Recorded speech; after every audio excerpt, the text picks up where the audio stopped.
semeia com fartura, também colherá fartamente. Cada um dê conforme determinou em seu coração, não com pesar ou por obrigação, pois Deus ama quem dá com alegria. Eu creio que nós temos recebido muito de Deus, né? Deus nos dá saúde, Deus tem nos dado um emprego, roupa, casa.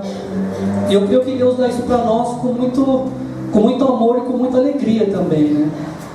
E eu creio que nós podemos também retribuir isso com Deus, dando a nossa oferta com alegria, e não com pesar e nem por obrigação de querer ofertar, mas de dar por amor a Deus mesmo, amém?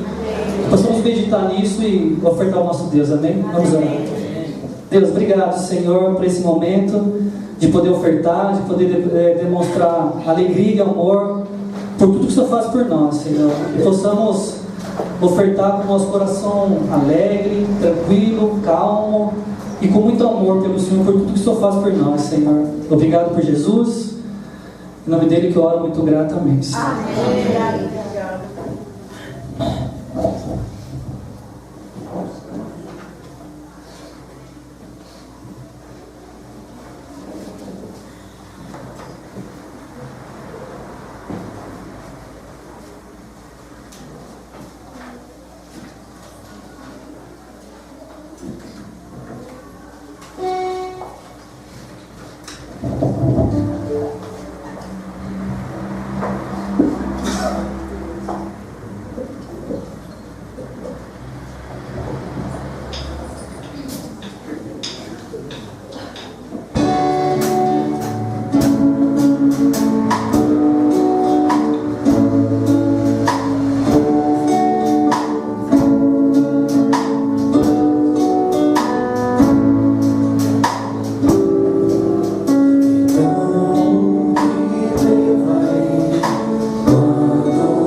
Por favor, igreja, podemos nos sentar e vamos estar atentos com o nosso momento de oração e os avisos.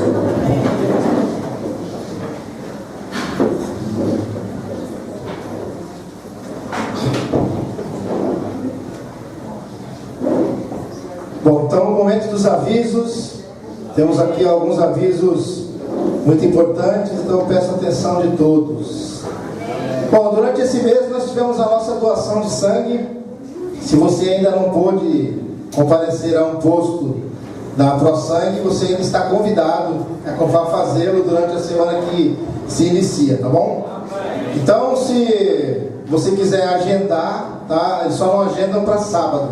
Na semana, qualquer dia eles agendam e funciona a agenda, tá? Você agenda, você chega no horário, não pega fila, não pega nada, é rapidinho. E aqui em Osasco, no Hospital Regional de Osasco, eu não sei se nesse sábado vai haver, porque é um sábado sim, um sábado não. Então teria que entrar no site mesmo, tá? Para poder ver se vai ter esse final de semana lá. Mas nós temos no Hospital das Clínicas, é todo sábado. Se você for de carro, você pode estacionar naquele estacionamento subterrâneo e eles te dão um ticketzinho, você não paga nada no estacionamento também. Tá ok? Na próxima quarta-feira, então, aí é o culto para as mulheres. Então, é o momento delas com Deus, na próxima quarta-feira, a partir das 19h30. E na quinta-feira, eles com os homens. Amém! Amém? Mas rapaz, ele não quer... Os homens estão fracos, né? Mulher também? Vamos começar de novo, então. Quarta-feira, culto para as mulheres. Vamos ver agora. E na quinta somos nós. Agora sim. Se é para Deus, sempre dá para ficar melhor. Então, 19h30 tem início aí na quarta para as mulheres, quinta para os homens. Após o culto, o Jurandir gostaria de se reunir com os solteiros homens.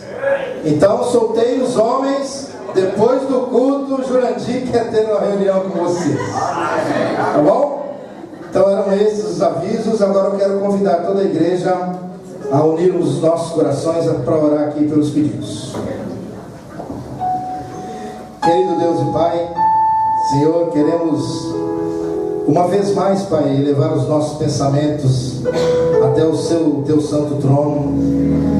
Pai, um trono esse que nos foi concedido a chegar através do sacrifício de Jesus. O sacrifício dele na cruz abriu então o caminho para que a gente pudesse ter um relacionamento íntimo com o Senhor e ter a certeza de que o Senhor nos ouve, Pai. O Wanderson neste momento quer pedir pela família do amigo dele que perdeu a vida, pela família do Ney Tércio Freitas. Que o Senhor possa estar consolando e confortando todos os parentes, porque são coisas que nós não entendemos, mas que o Senhor tem um plano e o Senhor sabe como fazê-lo, Pai.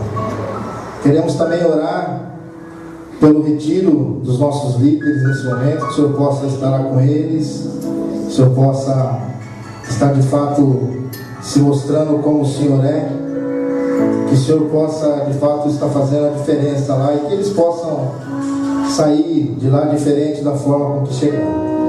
Que o Senhor possa nos dar um culto incrível também hoje, Pai, que nós possamos aprender mais sobre o Senhor, pôr em prática e sermos também seres humanos melhores, Deus. Queremos também, Senhor, orar para que o Senhor nos dê uma semana maravilhosa, que nós possamos confortar os que necessitam, que nós possamos, através dos nossos bate-papos, também alcançar os necessitados. Que o Senhor possa estar lá nos hospitais, nas clínicas de recuperação, nos presídios, que todos possam sentir a Tua presença e o Teu amor por nossa vida. Hoje e sempre, Senhor, oramos e agradecemos. Em nome de Jesus. Amém.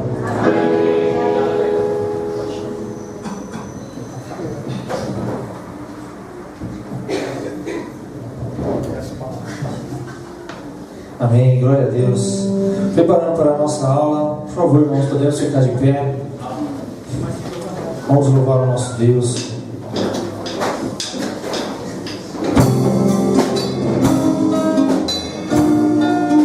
Vamos procurar essa nova Jerusalém.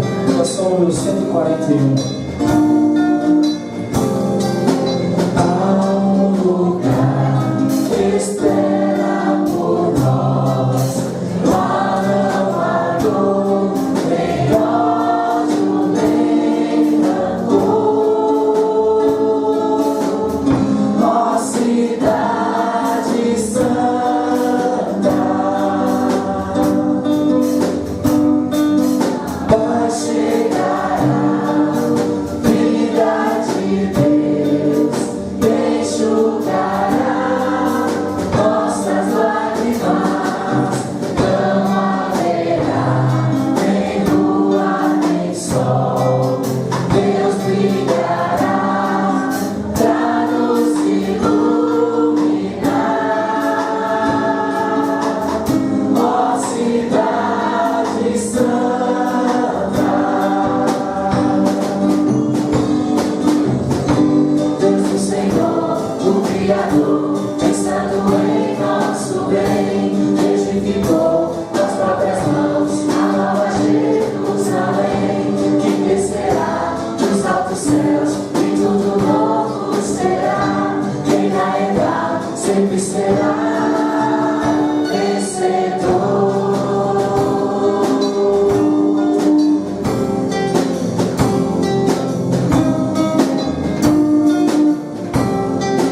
Deus prometeu que há de cumprir no seu amor, em breve há de vir. A cidade santa vai chegar a vida de Deus, enxugará nossas lágrimas. Não haverá nem lua nem sol, Deus brilhará pra nos iluminar.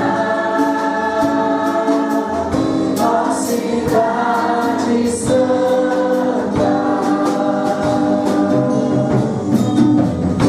Deus o Senhor, o Criador, pensando em nosso bem, edificou com as próprias mãos a nova Jerusalém, que descerá dos altos céus e tudo novo será. Quem lá entrar sempre será vencedor. Deus o Senhor, o Criador, pensando em nosso bem, edificou com as próprias mãos a nova Jerusalém, que descerá dos altos céus e tudo novo será.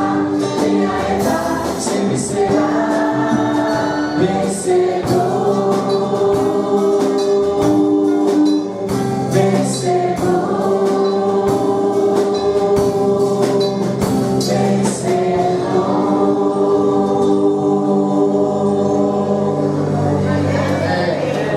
Amém.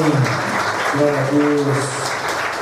Por favor, irmão, podemos nos sentar e vamos estar nos preparando para a palavra do nosso Deus. Amém. Fala tudo, jura.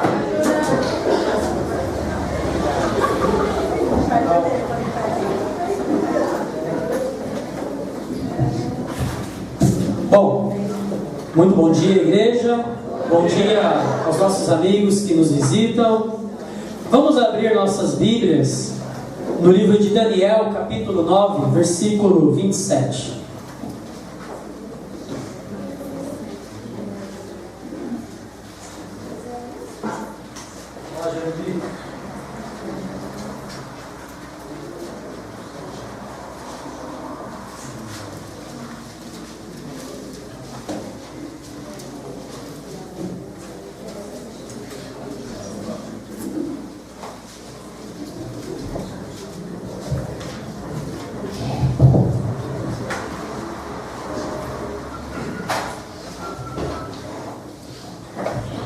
Daniel, capítulo 9, versículo 27. A palavra de Deus diz assim: com muitos ele fará uma aliança, que durará uma semana. No meio da semana, ele dará fim ao sacrifício e à oferta. E numa ala do templo será colocado o sacrilégio terrível, até que chegue sobre ele o fim que lhe está decretado.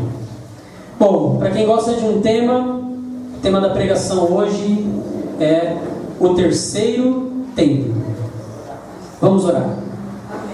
Pai eterno e grandioso, Senhor Jesus Cristo, meu Senhor e meu Salvador, Espírito Santo, meu conselheiro e consolador, esteja conosco, Senhor, nesta manhã, anunciando a Tua palavra aos nossos corações. Senhor, que o Senhor possa anular toda a inteligência humana e que o Teu Espírito Santo possa nos trazer, nos anunciar, Pai, o que o Senhor quer comunicar à Tua igreja esta manhã. Que o Senhor possa falar com cada um que está aqui nesta igreja, neste culto, Pai.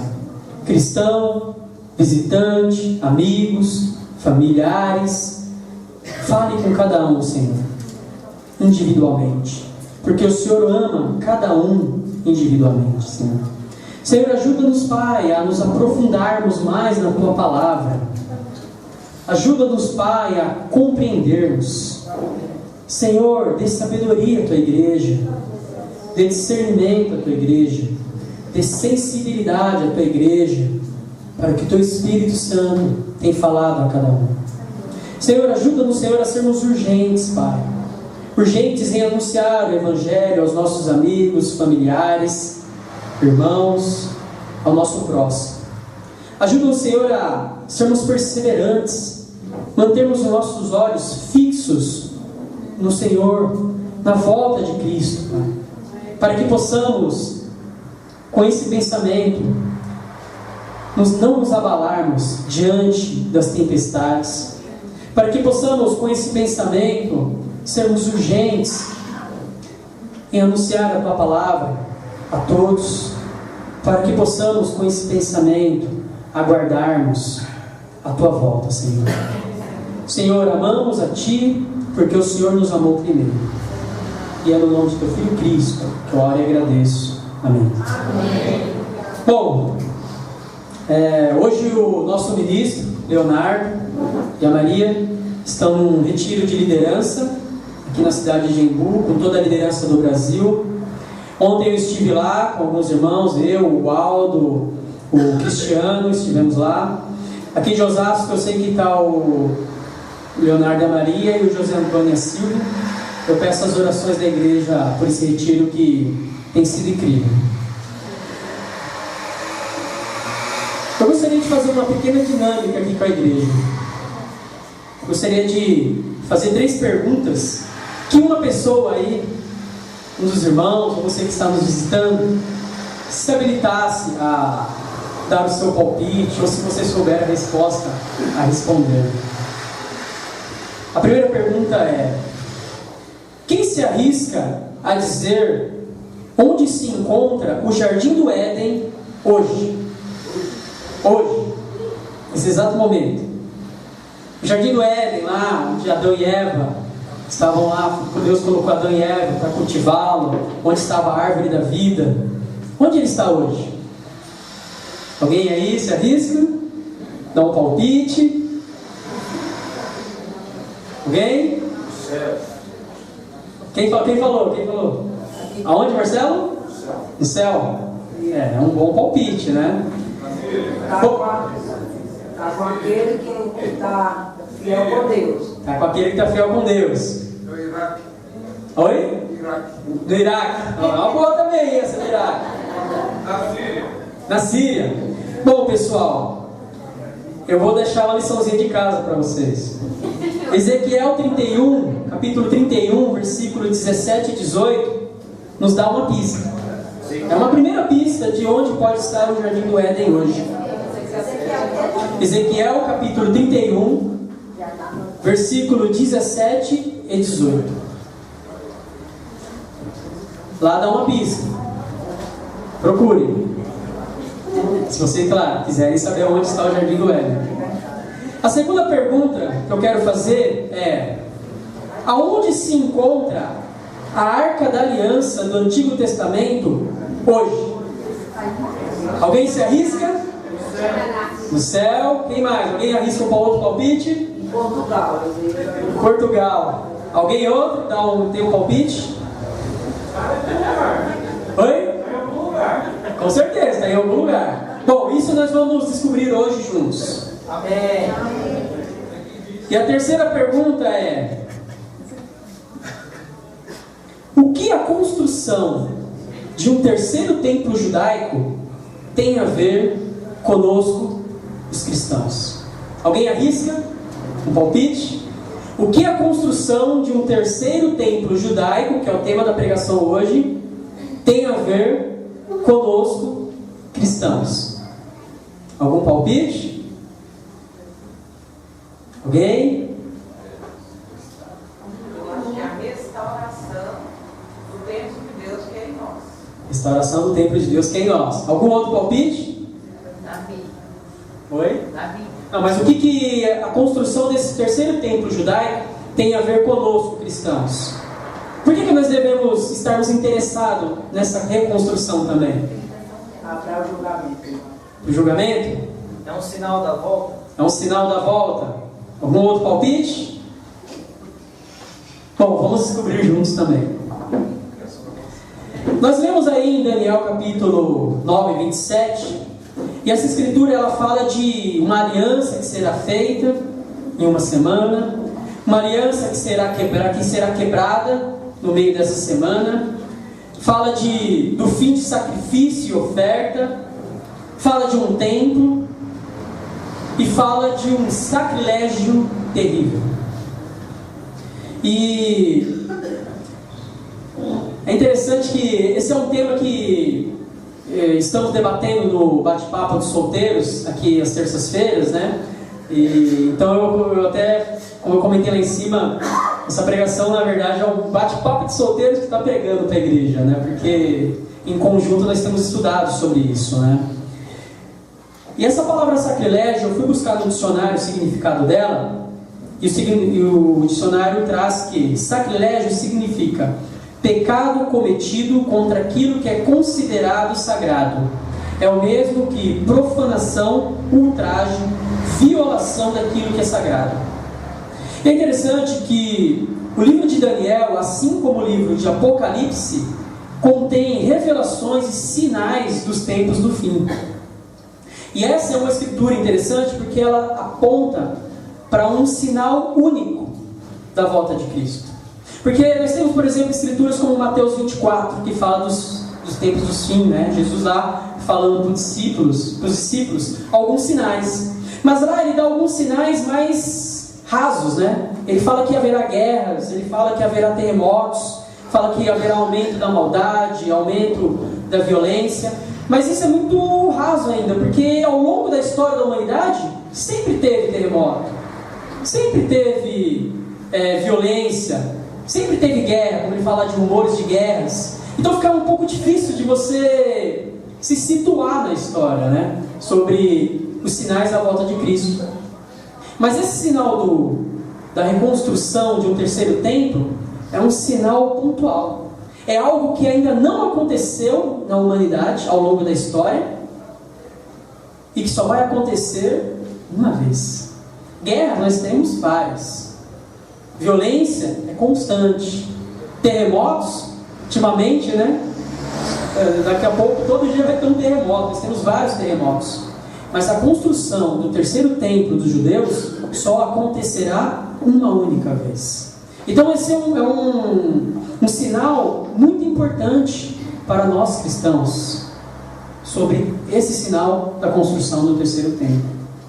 Mas para entendermos melhor esse apontamento para o terceiro templo, precisamos compreender primeiro um pouco da construção do primeiro e do segundo templo, né? Porque se esse é o terceiro, é porque já houve um primeiro e um segundo templo judaico, né? No Antigo Testamento, Moisés foi escolhido por Deus para libertar o povo de Israel lá da escravidão no Egito. Essa história encontra-se em Êxodo 24, versículo 12 a 18. Eu vou citar muitas escrituras aqui, né? E é interessante que nessa escritura que eu acabei de citar, fala que Moisés subiu o monte e ficou 40 dias e 40 noites com Deus. E ali ele recebeu os 10 mandamentos, né? As leis. Mas, em Êxodo 25:10, se você quiser anotar um pouquinho para frente, fala também que ali ele recebeu de Deus instruções para a construção do tabernáculo. E qual que era o objetivo da construção desse tabernáculo? Abrigar a Arca da Aliança. E qual que era a importância da Arca da Aliança no meio do povo de Israel? A Arca da Aliança era a presença de Deus no meio do povo de Israel. Então Moisés recebeu instruções para construir um tabernáculo que teria a finalidade de abrigar a Arca da Aliança, que era a presença de Deus no meio do seu povo, né?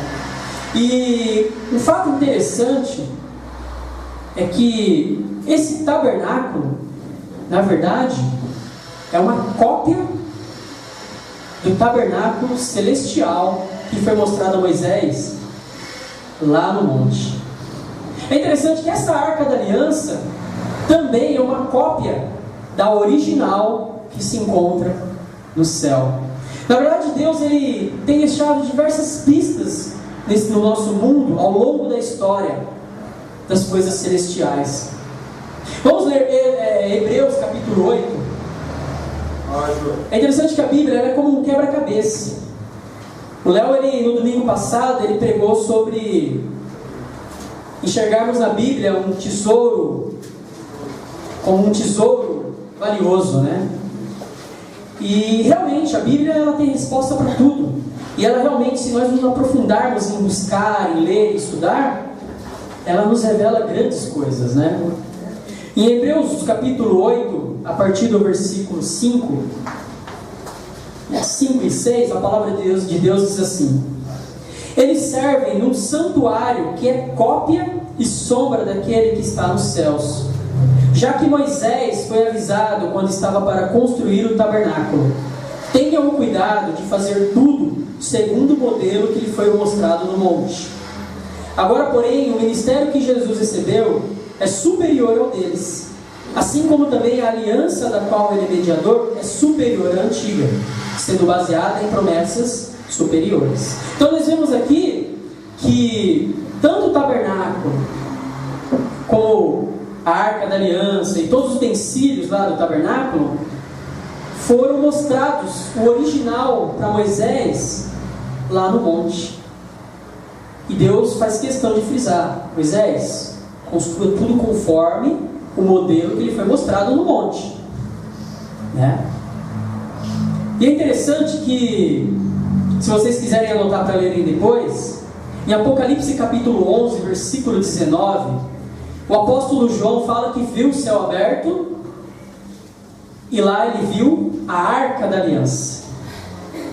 Ou seja, a Arca da Aliança que Moisés construiu lá em Êxodo 25:10 era uma cópia da verdadeira Arca da Aliança que estava no céu. E interessante que a Arca da Aliança ela significava a presença de Deus no meio do povo de Israel. Então Deus tinha um símbolo físico, material, palpável no meio do povo de que ele estava ali. E eu quero perguntar à igreja, quem está tomando um palpite: qual seria a nossa Arca da Aliança hoje no meio da igreja? O que é palpável aos nossos olhos, que é a presença de Deus no nosso meio? A Bíblia. A Bíblia é a nossa Arca da Aliança hoje. A Bíblia ela é a cópia da palavra viva, que é Jesus Cristo. Em João 1:1 fala que a palavra se tornou carne. Ou seja, a Bíblia é sagrada, é a presença de Deus no nosso meio. E aí, como é que você anda cuidando da sua Bíblia? Será que você não anda cometendo um sacrilégio na sua Bíblia? Ou você tem buscado, como os judeus buscavam na arca, a esperança, a força para ganhar em guerras? Você tem buscado na sua arca, na Bíblia, na sua arca particular, a força para vencer as suas tempestades? Interessante que até a árvore que estava lá no paraíso, no Éden, era uma cópia da verdadeira árvore da vida que se encontra no céu. Em Apocalipse 22, 1 e 2, o apóstolo João também tem uma visão do rio da vida e ao redor dele as árvores da vida. Até mesmo o arco-íris que nós vemos aí após a chuva é uma cópia do verdadeiro que circunda o trono de Deus. Em Apocalipse 4:3 fala sobre isso. A Arca da Aliança, como eu disse, era a presença de Deus no meio do povo de Israel. E desde a sua construção no Êxodo, ela ficava dentro do tabernáculo, né? Essa era a função do tabernáculo. E era a responsabilidade da tribo dos levitas zelar e cuidar dessa arca. Mas é interessante que o povo naquela época era um povo nômade. Eles estavam em busca da terra prometida. Então eles montavam o tabernáculo, que tinha a arca lá, e ali eles faziam expiação pelos seus pecados, oferecendo sacrifícios através dos sacerdotes que ministravam no templo. E aí quando Deus mandava uma ordem para eles saírem de um lugar para o outro, de uma região para outra, eles desmontavam tudo e seguiam. Porém, com Josué eles entraram na terra prometida e se estabeleceram num território fixo. Ou seja, não precisaria mais ficar montando e desmontando o tabernáculo, né? Então a arca ficou num lugar fixo, né? E aí, tempos depois veio Davi, o segundo rei de Israel. O primeiro foi Saul. E Davi nasceu no coração dele o propósito de construir o primeiro templo em honra ao Senhor, com o fim de quê? De abrigar a arca da aliança, que era a presença de Deus, né? Essa história vocês podem encontrar em 2 Samuel capítulo 7, versículo 1 a 13. E também em 2 Crônicas capítulo 17, versículo 1 a 14. Mas vamos ler agora 1 Reis capítulo 5.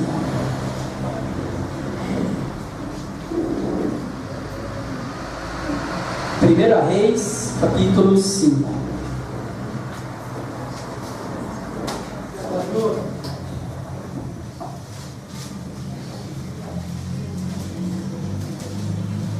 Quero expressar que eu estou muito feliz hoje, porque minha mãe está aqui no culto comigo, né? Tá bem, estou muito feliz com a presença dela aqui. Bom, 1 Reis, capítulo 5, a partir do versículo 1 ao 5. Vamos ler. Os preparativos para a construção do templo. Quando Irão, rei de Tiro, soube que Salomão tinha sido ungido rei, mandou seus conselheiros a Salomão, pois sempre tinha sido amigo leal de Davi. Salomão enviou esta mensagem a Irão: Tu bem sabes que foi por causa das guerras travadas de todos os lados contra meu pai Davi, que ele não pôde construir um templo em honra ao nome do Senhor, o seu Deus, até que o Senhor pusesse os seus inimigos debaixo dos seus pés. Mas agora o Senhor, o meu Deus, concedeu-me paz em todas as fronteiras, e não tenho que enfrentar nem inimigos, nem calamidades. Pretendo, por isso, construir um templo em honra ao nome do Senhor, o meu Deus, conforme o Senhor disse a meu pai Davi. O seu filho, a quem colocarei no trono, em seu lugar construirá o templo em honra ao meu nome. Ou seja, Davi tinha esse desejo no coração. Porém, Davi era um rei guerreiro, ele tinha sangue em suas mãos. E por causa disso, Deus não permitiu que ele construísse esse templo. Mas Salomão, seu filho, foi o escolhido para a construção desse primeiro templo, né? E esse primeiro templo de Salomão, ele foi construído no século XI a.C., por volta do ano de 1100 a.C. A construção foi realizada, isso é um dado interessante, se vocês quiserem pesquisarem depois em suas Bíblias.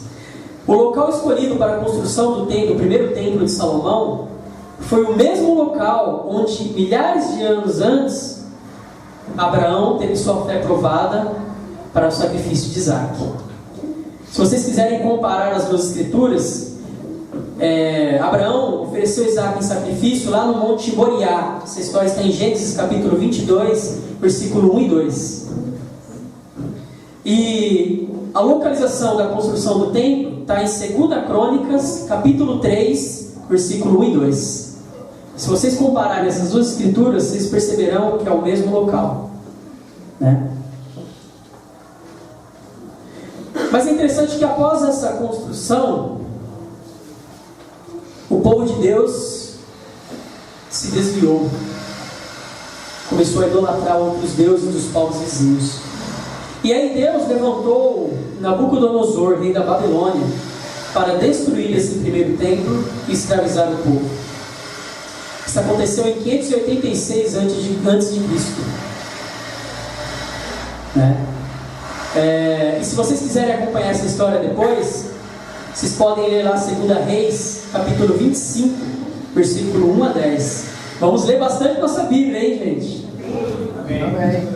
2 Reis, capítulo 25, versículo 1 a 10, fala sobre a invasão da Babilônia com o rei Nabucodonosor e a destruição desse primeiro templo construído por Salomão. Mas é interessante que essa época era uma época contemporânea do profeta Jeremias. Ou seja, antes de Deus enviar Nabucodonosor, ele mandou o profeta Jeremias para alertar o povo de que o povo tinha se desviado da adoração ao Senhor. Então quem aí já teve a oportunidade de ler o livro de Jeremias, vão ver que é um livro um profeta que sofreu bastante, né? Porque ele estava numa sociedade dentro do próprio povo de Deus, mas um povo totalmente corrompido, né? E ele estava ali para anunciar, alertar o povo da destruição que estava vindo, né? Como uma sentinela do Senhor ali no meio, né? E é interessante que os estudiosos, os grandes eruditos da Bíblia, teólogos e até mesmo arqueólogos, muitos acreditam e até afirmam que Jeremias foi o último profeta a ter acesso à Arca da Aliança, e que Jeremias escondeu a arca para que o povo babilônico não tivesse posse dela. E isso é um dado interessante, porque até hoje muitos estudiosos judeus acreditam que essa Arca da Aliança do Antigo Testamento encontra-se no Monte do Templo em Israel. Alguns irmãos nossos já tiveram a oportunidade de estarem lá em Israel. Alguns aqui talvez viram alguns pontos turísticos, mas o Monte do Templo é um dos principais pontos turísticos de Israel hoje. É onde fica aquela mesquita muçulmana que tem um globo de ouro. Eu trouxe uns slides, mas hoje estamos sem os slides aqui. Mas você pode procurar depois lá no Google, lá, Monte do Templo. É uma mesquita que ela é toda coberta por ouro puro. Ela foi construída pelos muçulmanos. E ela foi construída em cima das ruínas desse primeiro templo. Então muitos judeus acreditam que ali se encontra escondida, que o profeta Jeremias escondeu a Arca da Aliança ali debaixo. Outros afirmam que o profeta Jeremias escondeu essa arca nos montes ao redor de Jerusalém, né? Só que é interessante, então por que os judeus não vão hoje lá vasculhar lá de baixo e, né, pegar a arca lá de volta? Na verdade, essa mesquita hoje é um território muçulmano. Para vocês terem uma ideia, um judeu ele não pode nem sequer fazer uma prece lá dentro dessa mesquita, que ele é retirado, né? Ou mesmo ser cristão, se tiver um dia a oportunidade de ir lá fazer conhecer lá a Israel, se você quiser entrar dentro dessa mesquita e fazer uma oração, uma prece, você também não vai conseguir. Ela tem acesso restrito. Então por isso os judeus hoje não podem vasculhar lá de baixo para ver se a arca se encontra lá. Então por enquanto é só uma crença judaica, né, de que a arca se encontra ali de baixo dessa mesquita muçulmana. E por que essa mesquita muçulmana é tão importante para os muçulmanos? É a terceira mesquita mais importante para eles. Porque os muçulmanos, que é o islamismo, consideram que foi dali que Maomé ascendeu aos céus. Maomé é o principal profeta deles. Por isso aquela região é uma região de tanto conflito e muito disputada. A gente vemos hoje nos jornais, né, os conflitos que sempre tem ali naquela região. É uma bomba relógio, sempre está estourando alguma coisa lá, né? Por causa dessas questões, é um local sagrado. Aquele local ali no Monte do Templo é um lugar sagrado para as 3 grandes religiões do nosso planeta. Ele é sagrado para o islamismo, por causa de Maomé. É sagrado para o judaísmo, por causa que se acredita que a arca está ali, e também porque ali está as ruínas do primeiro templo. E é sagrado para os cristãos porque faz parte da nossa história. Foi ali que Abraão teve a sua fé provada, né? Oferecendo Isaac em sacrifício, né? Então é um ponto realmente, um território realmente muito disputado. Bom, é interessante que depois da destruição desse primeiro templo por Nabucodonosor, em 535 a.C., ou seja, pouco mais de 500 anos aí, Deus levantou Zorobabel, o governante do reino de Judá, porque o reino foi dividido, né?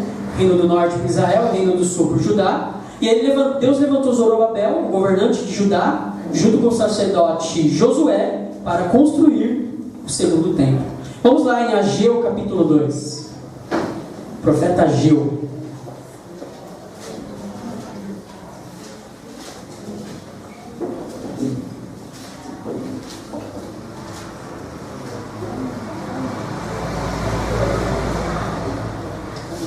Ageu antes de Zacarias, depois de Sofonias. É interessante que Ageu e Zacarias, eles são profetas contemporâneos. Se você ler esses dois livros, você vai perceber que o assunto central é praticamente o mesmo. Ou seja, é a referência à construção desse segundo templo, né? Em Ageu capítulo 2, a partir do versículo 1 ao 10, a palavra de Deus diz assim: o esplendor do novo templo. No 21º dia do 7º mês, veio a palavra do Senhor por meio do profeta Ageu. Pergunte o seguinte ao governador de Judá, Zorobabel, filho de Sealtiel, ao sumo sacerdote Josué, filho de Josadac, e ao restante do povo: quem de vocês viu este templo em seu primeiro esplendor? Comparado a ele, não é como nada que vocês veem agora. Coragem, Zorobabel, declara o Senhor. Coragem, sumo sacerdote Josué, filho de Josadac. Coragem. Ao trabalho, ó povo da terra, declara o Senhor. Porque eu estou com vocês, declara o Senhor dos exércitos. Esta é a aliança que fiz com vocês, quando vocês saíram do Egito. Meu espírito está entre vocês, não tenham medo. Assim diz o Senhor dos exércitos: dentro de pouco tempo, farei tremer o céu, a terra, o mar e o continente. Farei tremer todas as nações, as quais trarão para cá os seus tesouros, e encherei este templo de glória, diz o Senhor dos exércitos. Tanto a prata quanto o ouro me pertencem, declara o Senhor dos exércitos. A glória deste novo templo será maior do que a do antigo, diz o Senhor dos exércitos. E neste lugar estabelecerei a paz, declara o Senhor dos exércitos. Se você depois tiver a oportunidade de ler o capítulo 1 aí em casa, você vai ver Deus chamando, levantando Zorobabel e Josué para construírem esse templo. E aqui o templo está construído e Deus está falando que trará glória a esse segundo templo novamente, igual ao que tinha o primeiro templo, né? Então, em 535 a.C., Zorobabel e Josué construíram esse templo, esse segundo templo. E esse segundo templo, é interessante que ele foi ampliado mais tarde por Herodes o Grande. E um dado interessante, foi nesse segundo templo de Zorobabel e Josué que o menino Jesus, lá em João 2, 13 e 22, discutia com os mestres da lei acerca das coisas espirituais. Foi nesse segundo templo que Jesus virou as mesas. Foi nesse segundo templo foi esse segundo templo que teve o seu véu rasgado quando Jesus Cristo morreu na cruz por cada um de nós, né? E 70 anos depois da morte de Cristo, morte e ressurreição de Cristo, esse segundo templo foi destruído pelo imperador Tito de Roma. Foi destruído pelos romanos. E é interessante que os romanos destruíram o templo todo e deixaram uma ruína como um símbolo de vergonha ao povo judeu. Um símbolo que é conhecido mundialmente hoje. Quem aqui já ouviu falar do Muro das Lamentações? O Muro das Lamentações é uma ruína desse templo de Zorobabel. O Muro das Lamentações é uma prova viva de que existiu esse segundo templo. Foi nessas ruínas desse templo que o nosso mestre, que o nosso Senhor, o nosso Salvador pisou, entrou, ensinou, virou as mesas. Foi ali. E é interessante que os romanos deixaram aquele Muro das Lamentações como um símbolo de vergonha para os judeus. Mas, como diz o ditado, né, o tiro saiu pela culatra. Por quê? Porque hoje o Muro das Lamentações é um símbolo de esperança para os judeus. Porque o objetivo deles é construir um terceiro templo em honra ao Senhor, para poderem oferecerem seus sacrifícios e suas ofertas de expiação pelos seus pecados. É interessante que desde 70 anos depois de Cristo até os dias de hoje acabaram-se os sacrifícios e ofertas dos judeus, porque eles acreditam que existe um local apropriado para isso, que é o templo. Então, o que mais o judeu espera hoje é a construção desse terceiro templo.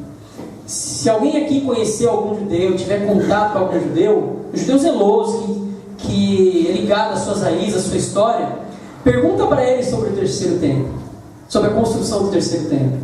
Você vai ver o olho dele brilhar, porque essa é a esperança do povo judeu. Porque o povo judeu, muitos deles não acreditaram em Jesus como Cristo, como Messias, né? Ou seja, até hoje eles continuam aguardando a vinda do Messias, até hoje. Tanto que o calendário judaico é diferente do calendário que nós utilizamos. Nós estamos hoje pelo calendário de 2014. No calendário judaico já estamos no ano 5.000, eu não recordo agora exatamente a data, mas 5.000 e pouco, né? Até a comemoração do ano novo judaico é diferente da nossa. E eles acreditam que se eles conseguirem reconstruir esse terceiro templo, o Messias virá para edificá-lo. O Messias virá para abençoá-lo. Então por isso que eles batalham tanto hoje, desde aquela época até os dias de hoje, pela construção desse terceiro templo, né? Mas a terceira pergunta que eu fiz foi: o que isso tem a ver conosco cristãos, né? Por que é tão importante nós estarmos atentos a esse terceiro templo, que pode sim ser reconstruído em nossa época? Pode ser que demore 1 ano, 2 anos, 10 anos, pode ser que demore até 1000 anos, daqui 1000 anos, mas também pode ser construído na nossa época. Por isso nós cristãos precisamos estarmos muito atentos a essas coisas espirituais, né? Porque os judeus estão trabalhando para isso, para reconstruir esse terceiro templo. Eles anseiam por isso. E a Bíblia garante que nos finais dos tempos, esse templo judeu, esse terceiro templo judeu, será reconstruído ali em Jerusalém, no Monte do Templo. O próprio Senhor Jesus Cristo falou sobre isso. Vamos lá em Mateus 24, 15. Bom, Júlio.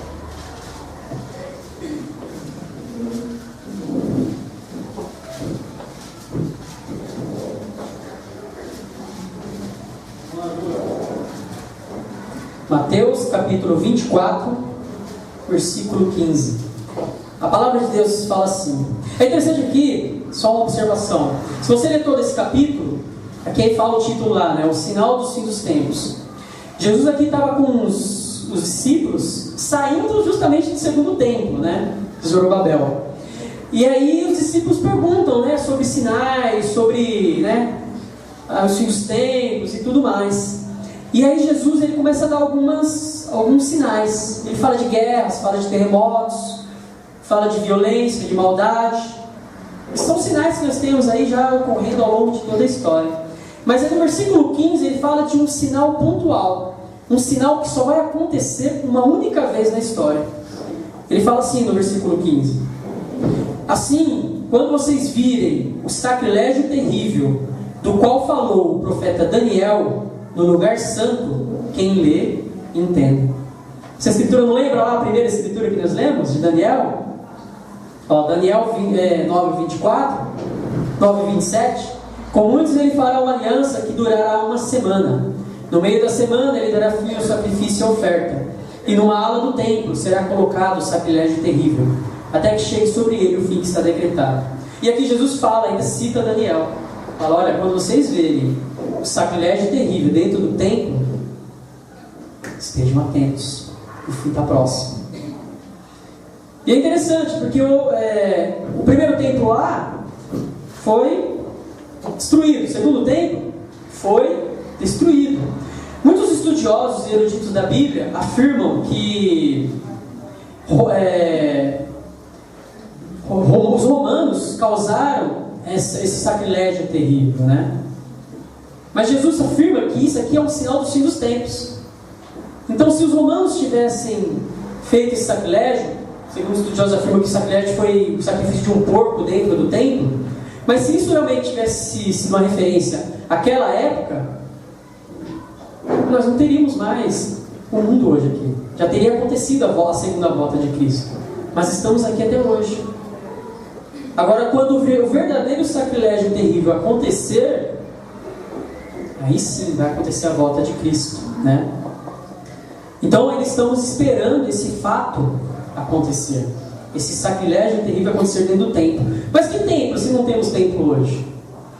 Quer dizer, a Universal lá acredita que tem um templo lá. Ela até construiu aí um templo em honra a Salomão. Mas o verdadeiro templo, o terceiro templo, é o que vai ser construído em Israel. O verdadeiro sinal está apontado para Israel. Por isso precisamos estarmos atentos como cristãos para não sermos enganados. Mas hoje em Israel não tem templo. Tem uma mesquita muçulmana lá. Mas o judeu hoje não oferece sacrifício em templo algum.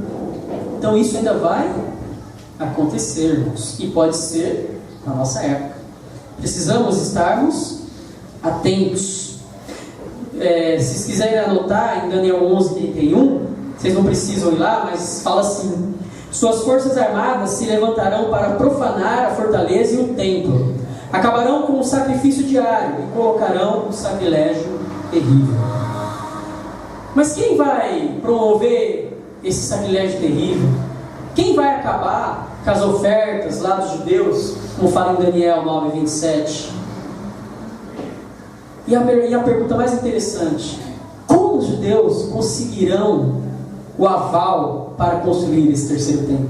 Se hoje ali aquela região é muçulmana e hoje eles estão se acabando em guerra lá. Ou seja, como conseguir isso? Como conseguir que os judeus e os muçulmanos cheguem a um acordo onde seja permitido que os judeus construam um templo do lado da mesquita muçulmana? Como isso é possível? Parece ser uma tarefa até mesmo impossível, mas se esse segundo templo não for reconstruído e não houver esse sacrifício, Jesus não volta. Porque Jesus afirma: isso tem que acontecer na história para mim voltar. Isso é um sinal.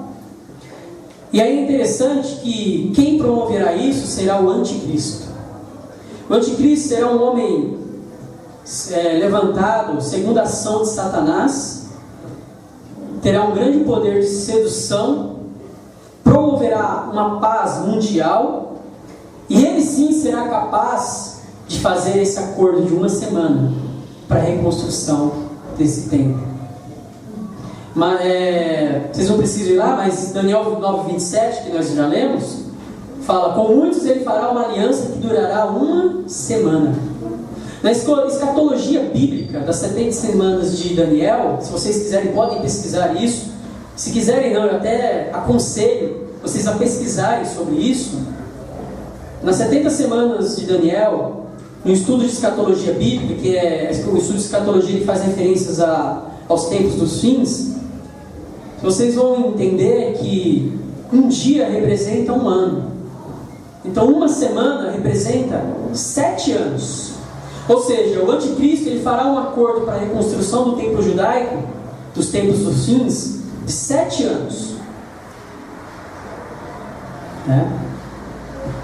Porém, como fala lá em 9:27 de Daniel, ele fala: no meio da semana ele dará fim ao sacrifício e oferta, e numa ala do templo será colocado o sacrilégio terrível. Ou seja, no meio do acordo, no terceiro dia e meio, ou depois de 3 anos e meio do acordo assinado para a construção do templo, que os judeus começaram a construir esse templo, o que o anticristo vai fazer? Ele vai tomar posse do templo, ele vai quebrar o acordo, vai acabar com os sacrifícios e ofertas dos judeus que estavam ali levando para oferecer em expiação pelo pecado, e cometerá o sacrilégio terrível. E E qual que é esse sacrilégio terrível? Alguém arrisca dizer, igreja? O que é esse sacrilégio terrível ao qual Daniel e Jesus se referem? Que profanação é essa que o anticristo promoverá? Alguém se arrisca? Acho que é deixar Deus. Deixar Deus? Alguém mais? Matar um cordeiro lá dentro. Um porco? Matar o cordeiro. Alguém mais arrisca? Qual que é o sacrilégio que o anticristo promoverá dentro do templo? Perseguição do povo de Deus. Perseguição ao povo de Deus. Perseguição contra o povo de Deus. Não. Sentará no lugar santíssimo e dirá que é o próprio Deus. Sentará no lugar santíssimo e se dirá que é o próprio Deus. Lucas, mesma coisa. Exatamente. E é interessante que, se nós tivermos a mente atenta, esse sacrilégio terrível que o anticristo promoverá no templo é o mesmo que Satanás tentou promover no céu. Sentar no trono de Deus e se dizer Deus. É o mesmo que grandes imperadores romanos e gregos promoveram ao longo da história, se declararam Deus. É o mesmo que o faraó do Egito promoveu ao longo da história, se declararam Deus. É o mesmo que muitos homens poderosos hoje, no nosso mundo, na nossa sociedade, tentam promover, se declararem Deus e quererem adoração. A quem você tem adorado? Tome cuidado, podemos estar adorando, podemos estar cometendo um sacrilégio terrível para Deus, adorando em nosso coração outras coisas, outras pessoas. Precisamos estarmos atentos. Satanás, o objetivo dele é sempre esse: desviar o nosso foco de adoração de Deus e colocar o nosso foco de adoração em outras coisas. Então o anticristo ele quebrará o acordo de 3 anos e meio após a construção do templo, entrará no templo judaico, sentará no trono, acabará com as ofertas e sacrifícios diários, se declarará a Deus e obrigará toda a terra a adorá-lo. Não vai ser uma opção, você não vai ter uma opção de adorar ou não o anticristo. Isso será uma regra. Você será obrigado a fazer isso. Ou então, já estamos entrando nos tempos das tribulações, você será perseguido, condenado e morto se não adorar o anticristo. Ou seja, irmãos, se por acaso você ainda estiver vivo e ouvir um dia a notícia que o terceiro templo judaico começou a ser construído, fiquem de orelha em pé, porque Jesus está voltando. Está muito perto de Jesus voltar. E é como eu disse, irmão, sinceramente, a Bíblia não fala quando isso vai acontecer. Como eu disse, isso pode acontecer daqui 1000 anos, daqui 10 anos, mas também pode acontecer o ano que vem, pode acontecer esse ano. Eu estava fazendo uma pesquisa na internet mesmo, que eu estava um pouco sem tempo de pesquisar mais a fundo, sobre essa questão se alguma tribo lá, algum judeu lá, ortodoxo, já tentou nesse período sacrificar alguma coisa lá no templo que hoje está a mesquita. E muitos judeus já estão se levantando hoje, reivindicando isso, reivindicando esse direito de oferecer sacrifício na Israel. Só que isso não é permitido pela lei sanitária, principalmente pelas leis sanitárias de Israel. Então por isso que eles não podem sacrificar qualquer animal lá. Mas uma boa parte da comunidade judaica já está reivindicando esse direito, porque eles estão milhares de anos sem apresentar esse ritual. Então eles estão sentindo a necessidade plena de fazer isso. Se você conversar com um judeu, tiver a oportunidade de conversar sobre esses assuntos, vocês vão perceber isso que eu estou comentando, né? Então, esse é um sinal claro. E se você ouvir essa notícia, persevere, irmão. Persevere que está perto. Como eu disse, Daniel 9:27 fala de uma semana, que na escatologia bíblica é uma referência em 7 anos. Mas como é que você conseguiu chegar então a essa conta doida aí, Júnior? Vamos lá em Daniel 12. Daniel capítulo 12. Fala, Ju.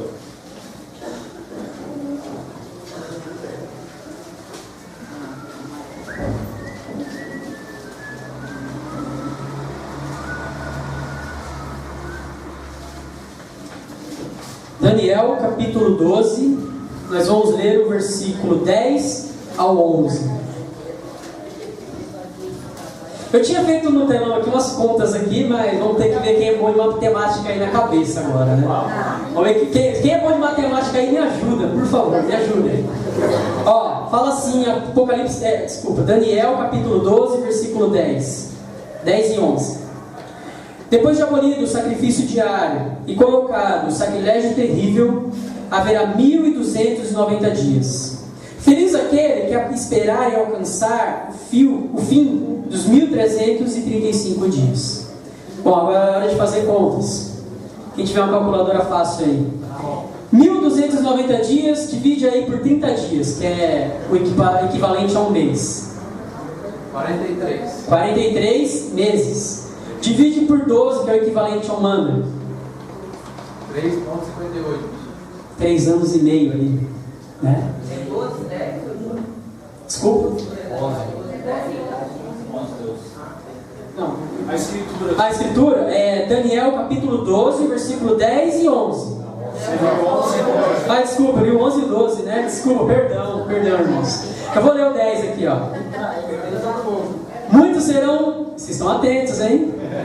Muitos serão purificados, alvejados e refinados, mas os ímpios continuarão ímpios. Nenhum dos ímpios levará isto em consideração, mas os sábios sim. Depois de abolido o sacrifício diário e colocado o sacrilégio terrível, haverá 1290 dias. Feliz aquele que esperar e alcançar o fim dos 1335 dias. Amém. Obrigado, igreja, por me ajudar. Então, nós vimos que esses 1290 dias são 3 anos e meio. Então a palavra de Deus fala que depois de abolido o sacrifício diário e colocado o sacrilégio terrível, ou seja, depois que o anticristo entrar no templo, sentar no trono e se declarar a Deus, quantos dias haverão para a volta de Cristo? 1390 dias.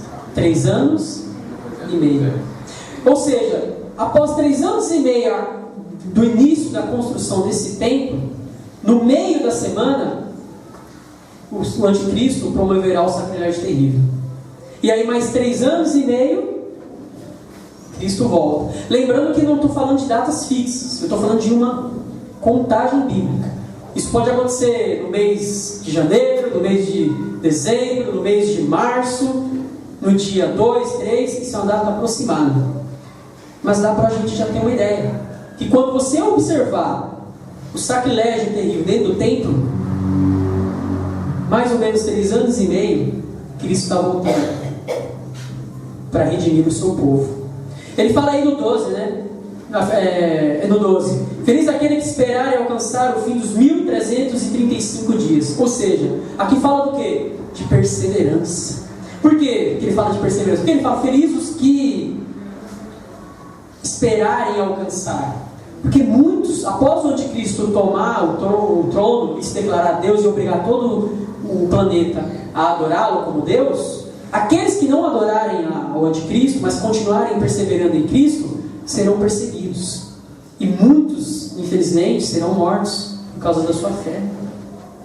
Mas o que é mais triste ainda é que muitos, infelizmente, vão ceder.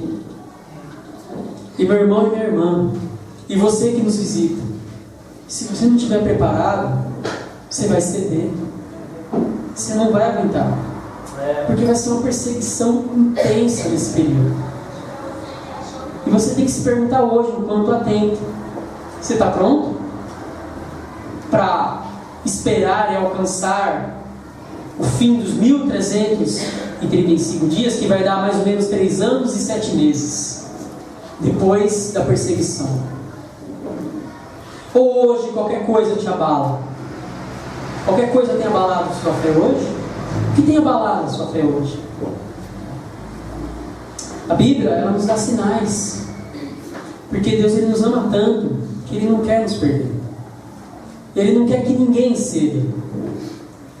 Ele quer que você que está nos visitando, você já sabe, como diz aqui, né? Nenhum dos ímpios levará isso em consideração, mas os sábios sim.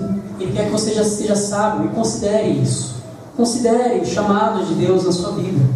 Se renda a Jesus, porque se você não se render a Jesus e o anticristo tomar o trono judaico, você vai ter que se render a ele.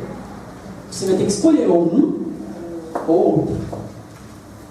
Então, igreja, precisamos estarmos atentos, precisamos nos fortalecer enquanto é tempo, precisamos cavar a nossa Bíblia, orar intensamente, pedir discernimento do Espírito Santo, pedir força, pedir conselho, consolo do Espírito Santo, pedir força a Deus, misericórdia de Deus sobre nossas vidas, para nos mantermos firmes, para que nada abale a sua, a minha, a nossa fé.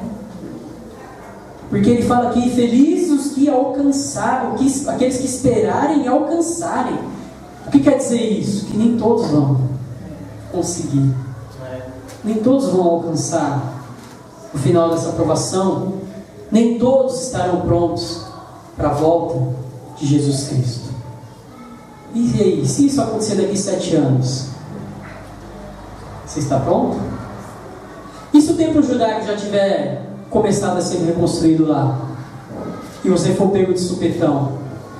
3 anos e meio foi quebrada a aliança, onde Cristo tomou o templo. E aí, está preparado? A Bíblia fala que precisamos estarmos preparados em tempo e fora de tempo, irmãos. Como é que está a sua fé? Onde está seu foco? Você tem esperado esse dia?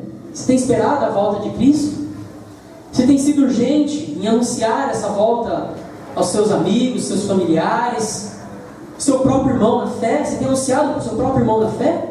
Muitas vezes nós aqui conversamos sobre diversas coisas, mas temos compartilhado um com o outro o que temos aprendido? Temos compartilhado um com o outro, oh, Jesus está voltando, vamos perseverar junto, vamos continuar, vale a pena.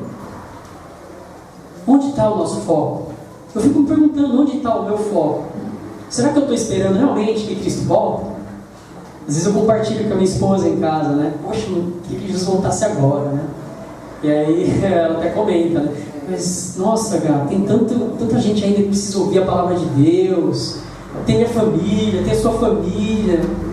E parece até um pensamento egoísta, né? Da minha parte isso, né? Mas eu fico questionando, realmente, eu preciso ser mais urgente nisso, em anunciar a mensagem para os meus amigos. Porque se isso acontecer, eu posso não ter mais tempo de fazer isso. Se isso começar a acontecer a partir do mês que vem, olha o tempo que eu não vou ter mais de alcançar as pessoas, né? Muitas vezes, irmãos, nós cometemos, irmãos e você que nos visita também, sem discernimento, nós cometemos sacrilégios terríveis contra a própria igreja. Nós tacamos pedra na igreja, tacamos pedra na liderança. Mas se a gente tiver com foco na volta de Cristo, será que a gente vai ter tempo para ficar tacando pedra na igreja? E detalhe, isso é sério, porque a igreja é a noiva de Cristo. Quando nós falamos mal da igreja, nós não estamos falando mal de um ou outro membro, não estamos falando mal da liderança A ou B, nós estamos falando mal da noiva de Cristo. Nós estamos dando um testemunho para as pessoas que estão à nossa volta da noiva de Cristo. Eu tenho pensado muito nisso ultimamente. Eu preciso morder minha língua quando eu pensar em fazer qualquer comentário ruim sobre a igreja, sobre os meus irmãos, ou mesmo sobre a liderança da igreja. Porque eu vou estar falando mal da noiva de Cristo.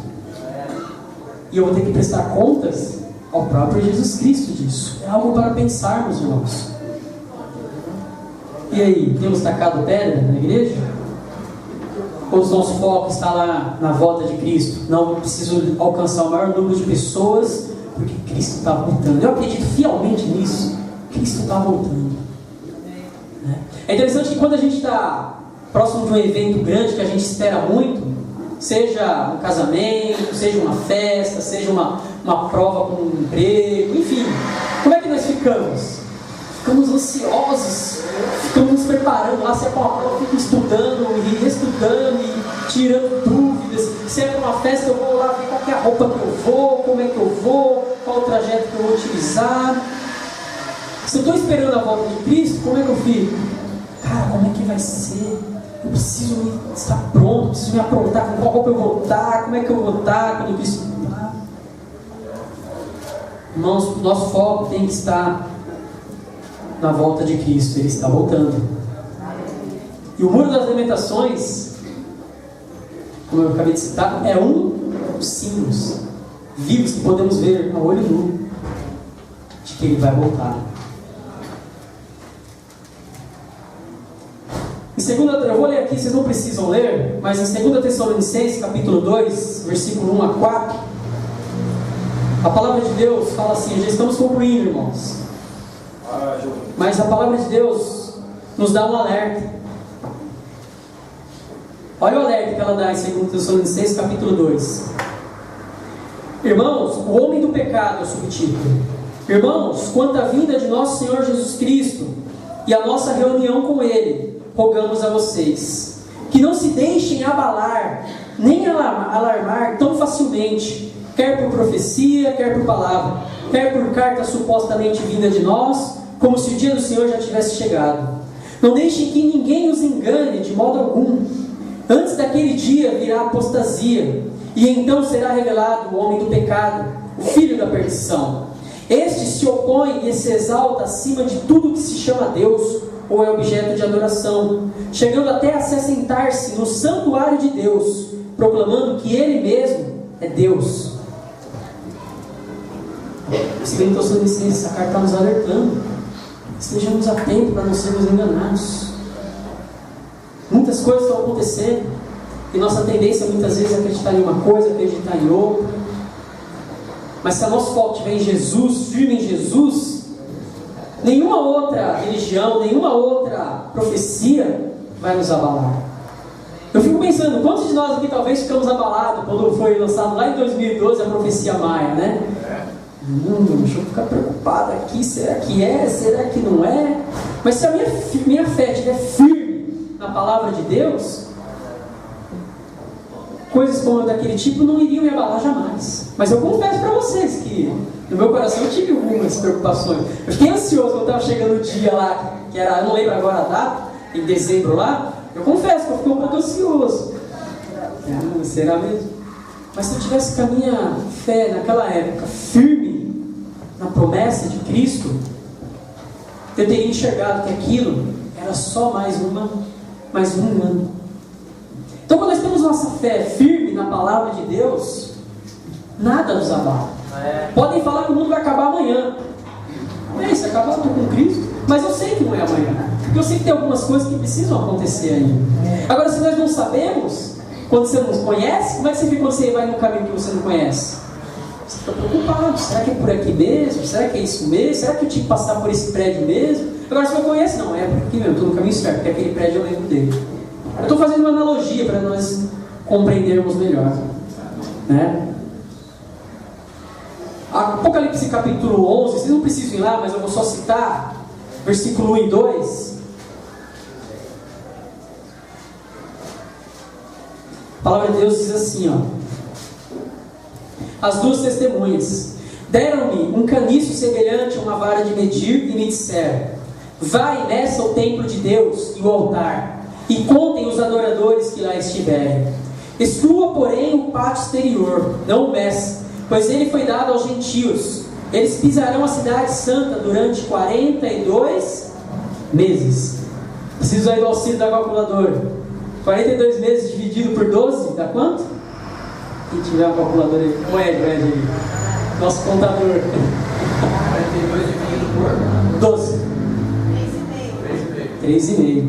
Aqui é uma profecia que fala que nos últimos tempos, ele fala para medir o tempo em Israel.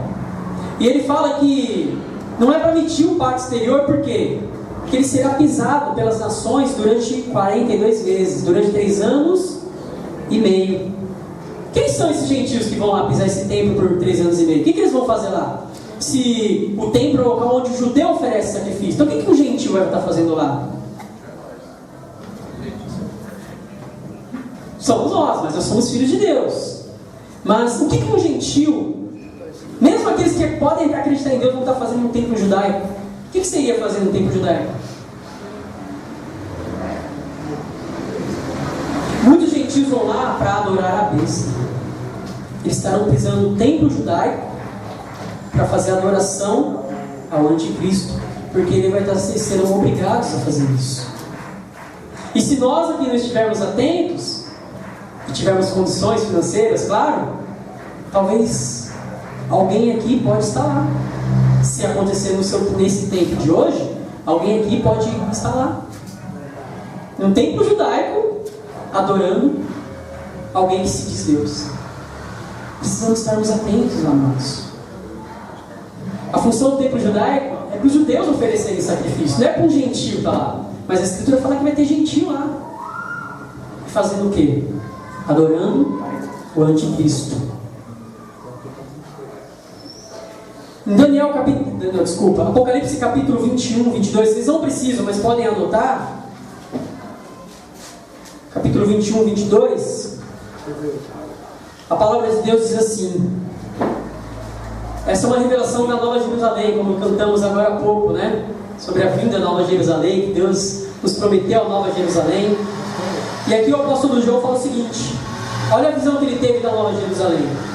Não vi templo algum na cidade, pois o Senhor Deus Todo-Poderoso e o Cordeiro são o seu templo. Por quê que ele não viu templo lá? Porque lá não vai ser necessário oferecer sacrifício nenhum. A função do templo é para os judeus irem oferecer sacrifícios expiando pelos seus pecados. Mas o Cordeiro de Deus, Jesus Cristo, já está lá. Ele já pagou pelos nossos pecados. A gente vai entrar lá na Nova Jerusalém, mas lá não vai ter templo. Não vão precisar fazer igual os judeus e ano após ano oferecer: ó Deus, me dê perdão pelo meu pecado, né? Eu vou ler Daniel capítulo 12, versículo 2 e 3. Vocês não precisam ir lá, mas quem quiser anotar. Capítulo 12, versículo 2 e 3. Amados, a minha oração é que eu, e também vou passar a orar por isso, para que todos nós possamos estarmos de um lado nesse dia aqui.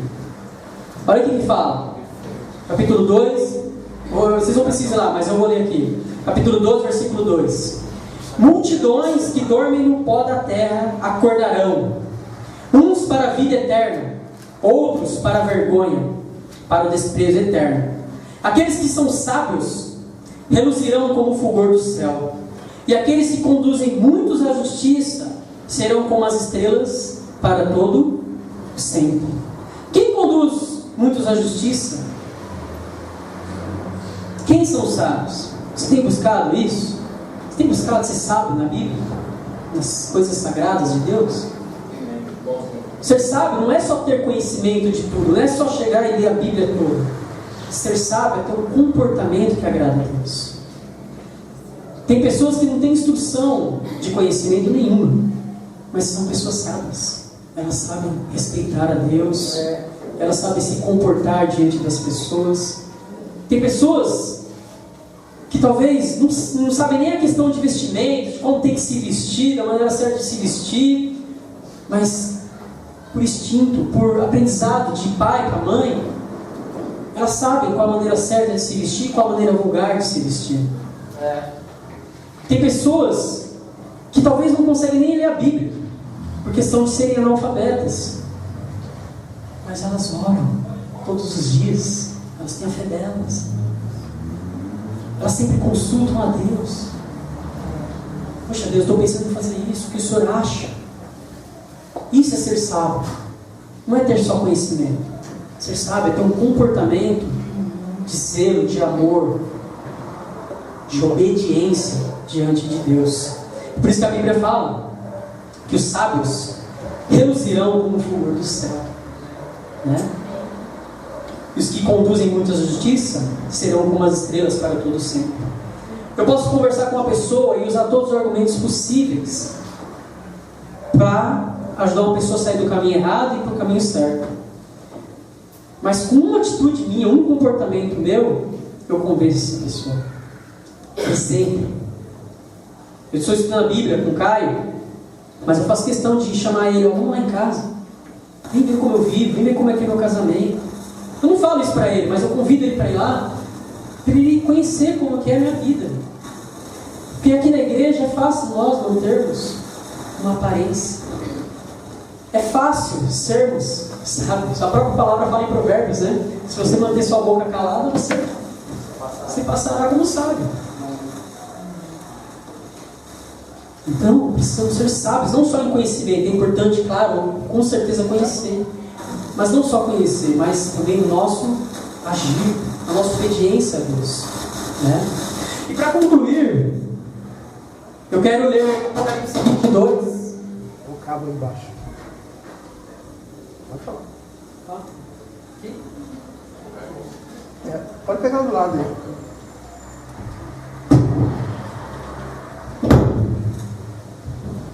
Amém. Vamos lá todos juntos, Apocalipse 22.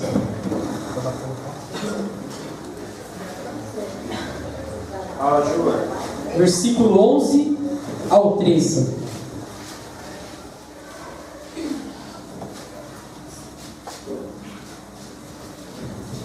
Amados irmãos, você que nos visita, nós sabemos que viver num mundo como o de hoje, onde a corrupção impera, onde a maldade impera, é muito difícil. É muito difícil ser honesto hoje. É muito difícil ser moralmente correto hoje. É muito difícil ser santo hoje, no meio dessa sociedade corrompida. Custa preço, custa sacrifício, custa amor. E se muitos de nós não estivermos dispostos a pagar o preço, mesmo como cristãos, mesmo conhecendo, não seremos sábios, porque cederemos a isso. E isso é só uma prova. Se nós estamos cedendo hoje, imagine quando o anticristo vier. Se você não está conseguindo resistir hoje, imagine quando o anticristo vier. Então, o conselho que eu dou como conselheiro da igreja é que, se você não está conseguindo resistir hoje, busque ajuda com o irmão, busque ajuda com Deus, ore por isso, busque Espírito Santo, busque isso para resistir hoje. Se você que está nos visitando hoje quer conhecer um pouco mais, quer estar preparado também para a volta de Cristo, busque um irmão para estudar a Bíblia, para entender melhor, para colocar os questionamentos do seu coração. Esteja preparado. Eu sei que muitas vezes nós fazemos tanto para Deus, tantos sacrifícios para Deus, como irmãos, e muitas vezes nos sentimos até injustiçados, né? Amamos as pessoas, ajudamos, servimos no templo na casa de Deus, fazemos um monte de coisa para Deus, coração para Deus, mas às vezes bate aquela revolta, né? Aquela, puxa, mas é isso que eu recebo, né?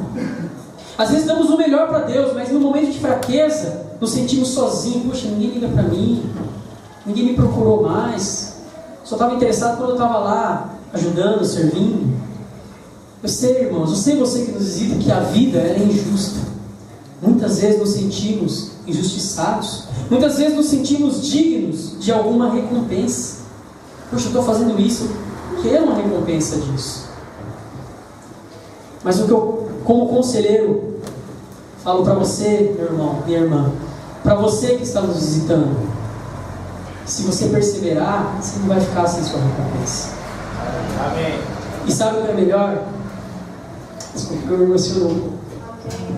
Fala, Jura. Fala tudo.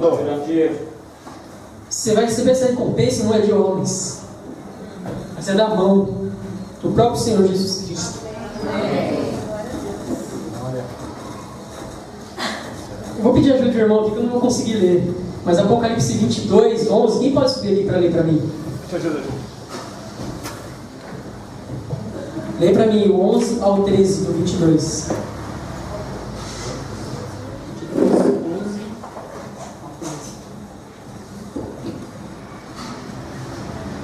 Continue o injusto a praticar a injustiça. Continue o imundo na imundícia. Continue o justo a praticar justiça. E continue o santo a santificar-se. Eis que vem em breve. a minha recompensa está comigo, e eu retribuirei a cada um de acordo com o que fez. Eu sou o Alfa e o Ômega, o primeiro e o último, o princípio e o fim. Amém. Amém, irmãos. Vamos orar.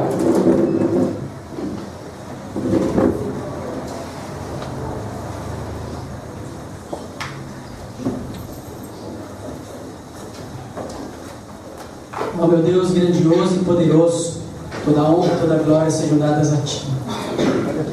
Meu Senhor Jesus Cristo, meu Senhor e Salvador, muito obrigado pela recompensa que o Senhor tem guardado para aqueles que perseverarem até o fim.